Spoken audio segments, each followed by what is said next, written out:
बार जब रिजवान का नाम सुने तो दिल्ली से चल के अपना काम धंधा छोड़ करके हम चाहते हैं अच्छा व्यक्ति मीर रिजवान है, इसलिए मैं अपना काम अपना धंधा हर चीज़ का लॉस उठा करके आए हैं कि हर समाज का आदमी को जागरूक करें। मुखिया पद से मीर रिजवान को। आखिर मीर रिजवान के नाम में क्या है जो आप दिल्ली से यहाँ आ गए? ज़्यादा ईमानदार और सरमलशील है और रात के 12 बजे भी फोन खटखटाते हैं, फिर भी रिजवान उठा करके हर काम में दुख सुख में काम आते हैं, इसलिए मैं रिजवान के। और लोगों पर विश्वास नहीं है? और लोगों तो कोई है ही नहीं, इसके अलावा तो कोई चले वाला। क्या नाम है? मेरा नाम मोहम्मद मुजीब खान। पंचायत का मियाज यही है जो 21 वर्ष से इस पंचायत को जो झूठा शब्द के ठगने का जो काम किया है जनप्रतिनिधि, और उसमें जो हमारे भाई मीर रिजवान जी जो आए हैं इस 17 साल से जो जनसंपर्क करके समाज का जो सेवा किया है, हम लोग वही चाहते हैं कि अच्छे व्यक्ति मीर रिजवान जी हैं जो 1600 आदमी का काम किए हैं, वृद्धा पेंशन, विकलांग पेंशन और ऐसे योजनाएं हैं जो सरकार का जो 7 निश्चय योजना है, नल जल है, उस पर भी ये आवाज़ उठाए हैं। हर एक जगह घूम के इसका जो निर्णय है अच्छा है और ऐसे व्यक्ति हमारे समाज के निर्माण के लिए अवश्य आगे कदम उठाएं। इन्हीं शब्दों के साथ बहुत सारे लोग हैं यहाँ बतौर मुखिया पद से चुनाव लड़ रहे हैं, मीर रिजवान पे भरोसा क्यों कर रहे हैं? मीर रिजवान एक अच्छे सभी के इंसान है, हिंदू मुसलमान सिख ईसाई से एक अच्छे इंसान के रूप में आए हैं। हम लोग इसको वोट देंगे। क्या और नाम इसको हुआ जिता के। मेरा नाम लालू प्रसाद यादव, पंचायत राजन। हमको दोनों प्राणी को पेंशन किया है, 1 रुपया नहीं लिया है। कौन पेंशन किया? और रिजवान। और लोग पे विश्वास नहीं है आपको? और लोग जो खड़े हुए हैं चुनाव में मुखिया पद से, उन पे विश्वास नहीं है आपको? नहीं, हमको रिजवान का विश्वास। क्या नाम हुआ आपका? चठरू यादव। कौन पंचायत है ये? राजनपुर पंचायत। आप जब राजनपुर पंचायत में जब भ्रमण करेंगे, जब समाज के अंतिम व्यक्ति से जब पूछेंगे, जब पूछताछ करेंगे, तो पता चलेगा विगत 4-5 महीनों में ही मैंने 1500 से ज़्यादा व्यक्तियों का, चाहे वो राशन कार्ड हो, चाहे वृद्धा पेंशन हो, चाहे विधवा पेंशन हो, चाहे विकलांग पेंशन हो, चाहे गैस सिलेंडर हो, मैंने उनको घर घर तक पहुंचाने का काम किया है। मैं न किसी से 1 रुपया लेता हूं, न देता हूं और न घूस किसी को लेने देता हूं। तो इसलिए मैं सिद्धांत के तौर पर राजनीति करने आया हूं, मैं सिद्धांत के तौर पर सेवा करने के लिए आया हूं। मैं जनता मालिक से सिर्फ यही आग्रह करूंगा, अगर मेरे जैसे लोगों को अगर आप मौका देते हैं तो मैं ईमानदारी के साथ आपका बेटा बनकर, आपका भाई बनकर मैं सेवा करूंगा आपका। बिहार पंचायत चुनाव 2021 में नजरिया न्यूज़ हर प्रखंड के हर पंचायत में जा रहा है और वहां से जो जन समस्या है उसको दिखा रहा है, और जो प्रत्याशी खड़े हुए हैं तकरीबन प्रत्याशी से नजरिया न्यूज़ की टीम मिल रही है और उनसे जान रही है उनका उद्देश्य क्या है। अभी हम मौजूद हैं सहरसा जिले के महेसी प्रखंड के राजनपुर पंचायत में। महेसी प्रखंड में 29 नवंबर को चुनाव होना है।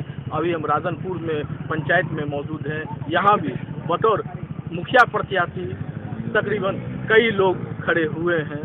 सब वादा कर रहे हैं, प्रचार प्रसार में जोर पकड़ा रहे हैं, क्योंकि 29 नवंबर को चुनाव होना है। राजनपुर पंचायत कोसी का इलाका है, आप देख सकते हैं हमारे पीछे का दृश्य जो है।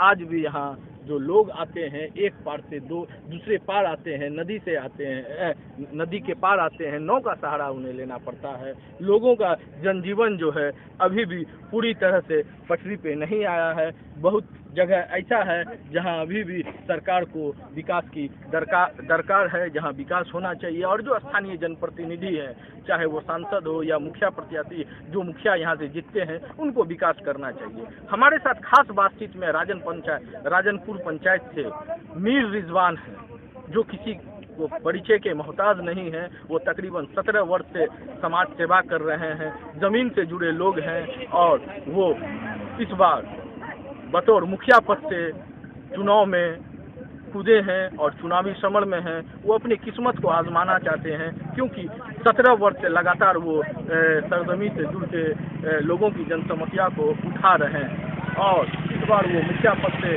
खड़े हुए हैं। उनसे हम जानते हैं और पूछते हैं कि उनका उद्देश्य क्या होगा। सबसे पहले खास बातचीत में आपका स्वागत है। आप बतौर मुखिया से राजनपुर पंचायत से चुनाव लड़ रहे हैं, क्या एजेंडा होगा आपका? आप क्या करना चाहते हैं अपने पंचायत से? सबसे पहले तो मैं नजरिया न्यूज़ को बहुत धन्यवाद देता हूं कि आज कोसी के पिछड़े इलाके जो बाढ़ से प्रभावित रहती है, ऐसे इलाकों में आप नजरिया न्यूज के माध्यम से आकर यहाँ के लोगों के हक और अधिकार की आवाज़ को उठाने का काम कर रहे हैं। इसलिए मैं सबसे पहले नजरिया न्यूज को धन्यवाद देता हूँ। और जैसा कि यहाँ के बच्चे जानते हैं, यहाँ का बच्चा जानता है कि मैं 17 वर्षों से समाज के अंतिम व्यक्ति के हक और अधिकार की लड़ाई लड़ रहा हूँ। और आज मैं इस पंचायत चुनाव में इसलिए आया हूँ कि जब मैं आज से 8 महीना पहले एक बूढ़ी माँ मेरे पास आई हुई थी, और बूढ़ी माँ जब आई मेरे पास तो उनके आंख में आंसू था।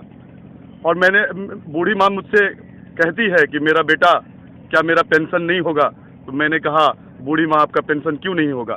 तो उन्होंने कहा, बेटा मैं फला आदमी के पास गई हुई थी और उन्होंने मुझसे 1500 रुपया घूस के तौर पर मांगा। तो आप बताइए कि 1500 रुपया वो विधवा माँ कहाँ से लाएगी? मेरा आंख में आंसू आ जाता है। और उस दिन मैं पढ़ लेता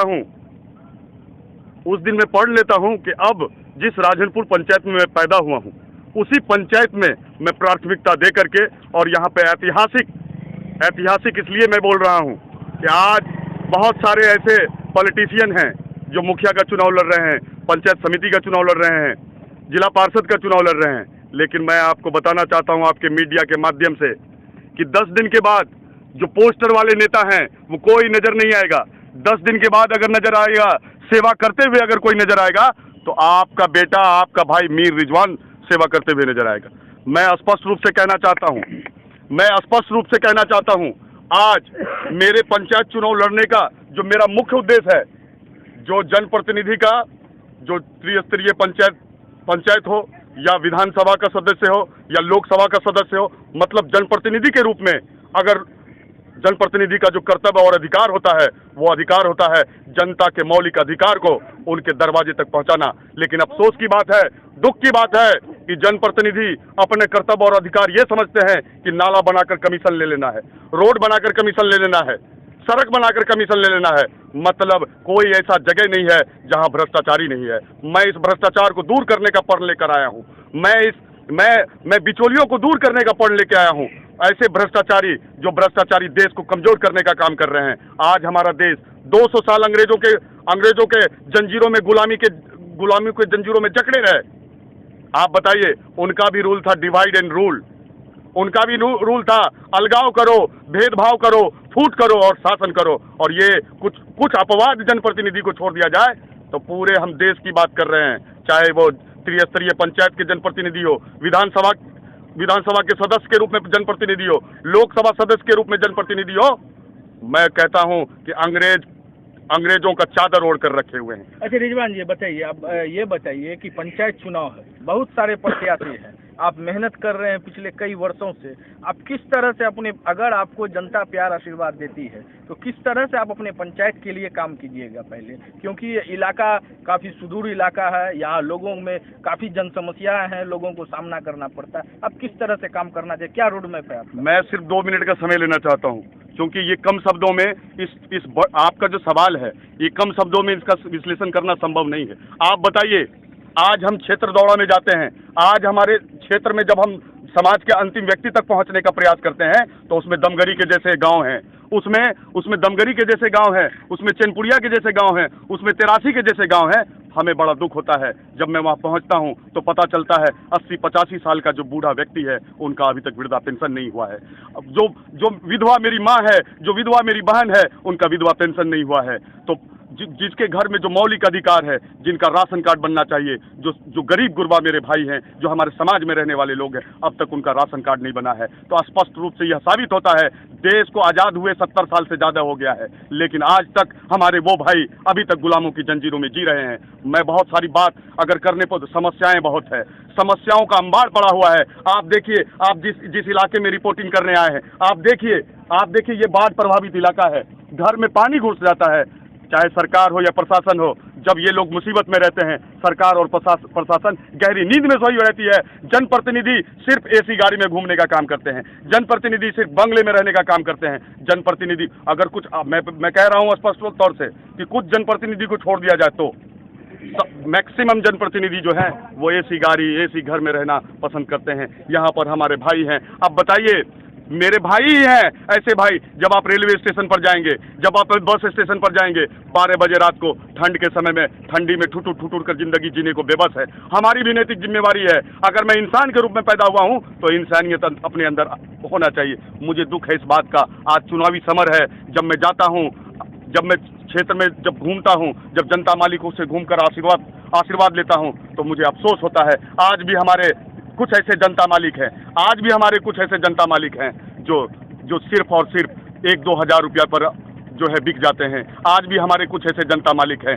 जो शराब की बोतल पर बिक जाते हैं। आज भी हमारे जनता मालिक कुछ ऐसे हैं जो धोती पर बिक जाते हैं, साड़ी पर बिक जाते हैं, जो धर्म पर बिक जाते हैं, जात पर बिक जाते हैं। तो मैं उन जनता मालिकों से आग्रह करना चाहता हूं, आपके मीडिया के माध्यम से आग्रह करना चाहता हूं, जगाइए अपनी इंसानियत को, जगाइए, आइए मोहब्बत की ओर आइए, आइए सद्भाव की ओर आइए, आइए ईमानदारी की ओर आइए, आइए सिद्धांत की ओर आइए, आइए खुददारी की ओर आइए, आइए इंसानियत की ओर आइए। लेट हो जाएगा। आज देखिए दूसरे देशों को, कितने विकसित देश हैं।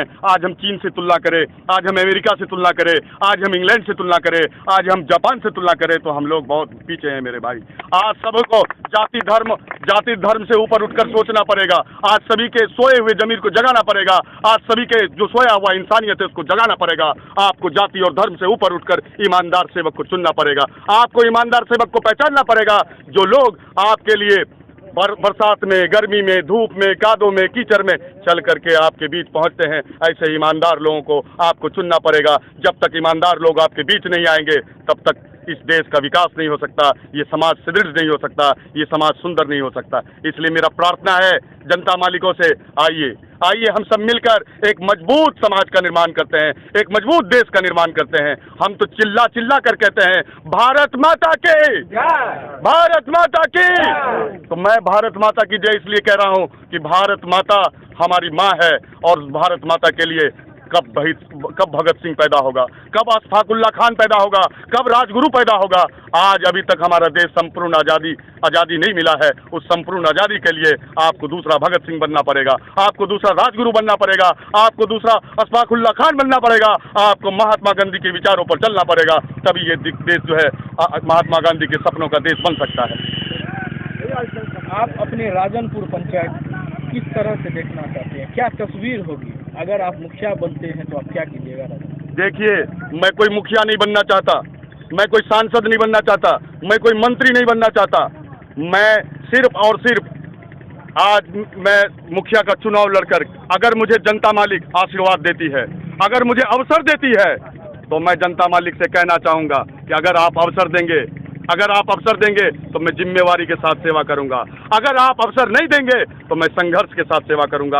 दोनों रूप में आपका सेवा करूंगा। आपको तय करना है कि आपको सेवक आपको शोषण करने वालों के साथ जाना है या सेवा करने वालों के साथ जाना है। मैं जनता मालिक के ऊपर छोड़ता हूं, और मुझे पूर्ण विश्वास है कि राजनपुर पंचायत की जनता मालिक सेवक को चुनेगी। मुझे पूर्ण विश्वास है, और इसी विश्वास के साथ मैं संघर्ष कर रहा हूं। इसी विश्वास के साथ मैं राजनपुर पंचायत को एक आदर्श पंचायत बनाना चाहता हूं, एक ऐसा पंचायत बनाना चाहता हूं कि यहां से दूसरे पंचायत को एक प्रेरणा मिले, दूसरे जनप्रतिनिधि को एक प्रेरणा मिले, एक सबक मिले कि राजनपुर का जनप्रतिनिधि ऐसा है, राजनपुर पंचायत का जनप्रतिनिधि ऐसा है, तो हमारे पंचायत का जनप्रतिनिधि ऐसा क्यों नहीं है। वो सबक देना चाहता हूं। मैं उन जनप्रतिनिधियों को सबक देना चाहता हूं। मैं राजनपुर पंचायत को उस पटल तक पहुंचाना चाहता हूं, चाहे वो मेरे सहरसा में संघर्ष करने की बात हो, चाहे राजनपुर पंचायत को आदर्श पंचायत बनाने के लिए चाहे पटना के सड़कों पर संघर्ष करने की बात हो, चाहे वो दिल्ली के सड़कों पर संघर्ष करने की बात हो। आपका बेटा और आपका भाई, आपका सेवक मीर रिजवान हमेशा आपके लिए सच्चाई और ईमानदारी के साथ खड़ा रहेगा। और मैं ये भी वादा करता हूं, अगर आपके मान सम्मान में अगर थोड़ी सी भी कमी आएगी, तो जब मैं आपके क्षेत्र आऊंगा तो जूता का माला पहना के आप अपने बेटा को, आप अपने भाई मीर रिजवान को जूता का माला पहना कर भेज दीजिएगा। मैं इस वादे के साथ मैं राजनपुर पंचायत को आदर्श पंचायत बनाना चाहता हूँ। क्या नाम हुआ? मेरा नाम मीर रिजवान। किस पद से चुनाव लड़ रहे हैं? मैं मुखिया के पद से आया हूँ। चुनाव चिन्ह? मेरा चुनाव चिन्ह पुल छाप है। आप देख रहे हैं यहाँ पे पुल छाप है, जो 5 नंबर पे है। मैं जनता मालिकों से आग्रह करूंगा, 29 तारीख को मतदान है। आइए, हिंदू मुसलमान से ऊपर उठकर आइए, इंसानियत की ओर आइए, खुददारी की ओर आइए। अगर आपको लगता है कि आपका बेटा और आपका भाई ईमानदारी के साथ आपके साथ खड़ा रहेगा, तो आइए, मेरा चुनाव पुल छाप है, जो पूला छाप कहते हैं, जिसको 5 नंबर पर है, ईवीएम के 5 नंबर पर आप अपना बटन दबाएंगे, पूला छाप को जिताएंगे। रिजवान की जीत नहीं होगी, राजनपुर के हर एक वो इंसान की जीत होगी जो विकास चाहता है। राजनपुर के हर वो मतदाता की जीत होगी जो इंसानियत चाहता है। राजनपुर के हर वो व्यक्ति, वो माता, वो बहन, वो मेरी चाची, वो मेरी काकी, वो मेरे पितातुल अभिभावक की जीत होगी जो चाहते हैं कि राजनपुर को आदर्श पंचायत बनाए, उनकी जीत होगी। मीर रिजवान थे जो राजनपुर पंचायत से बतौर मुखिया पद से चुनाव लड़ रहे हैं। इन्होंने अपनी पूरी कहानी बताई कि इन्होंने कैसे अपनी शुरुआत की है और सरजमी पे लोगों का जन समस्या को कैसे सुना। यकीनन ये इलाका कोसी का इलाका है, पिछड़ा इलाका है। आज भी लोग कई सुविधाओं से यहाँ महरूम है। कहें तो यहाँ दर्द बहुत है, कहाँ कहाँ लोग मरहम लगाएंगे। यहाँ से बहुत सारे प्रत्याशी चुनावी मैदान में हैं। अब देखना बेहद दिलचस्प होगा कि मीर रिजवान अगर सच में सरजमी पे मेहनत किए हैं तो इनका मेहनत रंग आता है या दूसरे प्रत्याशी फिर यहाँ के सिकंदर बनते हैं। नजरिया न्यूज़ से मोहम्मद अजरुद्दीन साहब।